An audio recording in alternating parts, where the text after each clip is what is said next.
के तहत higher secondary school चंदीबाड़ा Poonch में ड्राइंग मुकाबले का इनेकाद किया गया।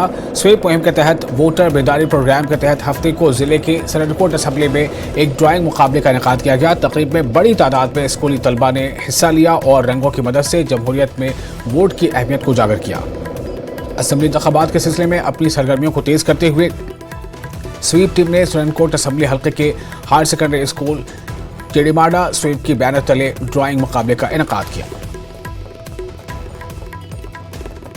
जो आज हमारे जो स्वीप के तहत यहाँ पे हमारा ड्राइंग कंपटीशन हुआ है, इसका यही मकसद है कि हम सबको अपना वोट डालना चाहिए और हर जो 18 साल से ऊपर है उसको अपना वोट डालने का हक है।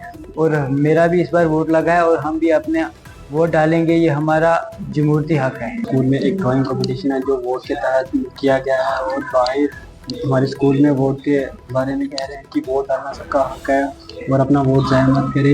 मेरा भी हक है, इस साल मेरा ही पहला वोट है और मैं भी अपना वोट जाया नहीं करूँगा, वोट डालने जाऊँगा। आप सभी को मिलती है कि सभी वोट डालें, अपना वोट जाया मत करें। मुझे खुशी है इस बात की कि मैं 18 साल की होने जा रही हूँ और मैं अपना वोट खुद दे सकती हूँ और अपनी मर्जी से दे सकती हूँ। आज हमारे स्कूल में एक स्वीप का प्रोग्राम हुआ है जहाँ हमें ये बताया गया है कि हमें किस तरह वोट देना है और अपनी मर्जी से वोट देना है। और हमारा एक ड्राइंग हमने बनाई है जिसमें से हम लोग अपने मोहल्ले में अपने जगह पे ये बता सकते हैं कि हमें मतलब वोट देने चाहिए, किसको देने चाहिए और अपनी मर्जी से देने चाहिए और जैसे खुद देख के देने चाहिए जो हमारी डिमांड पूरी कर सके, जो हमें किसी चीज़ की ज़रूरत हो वो पूरी हो सके।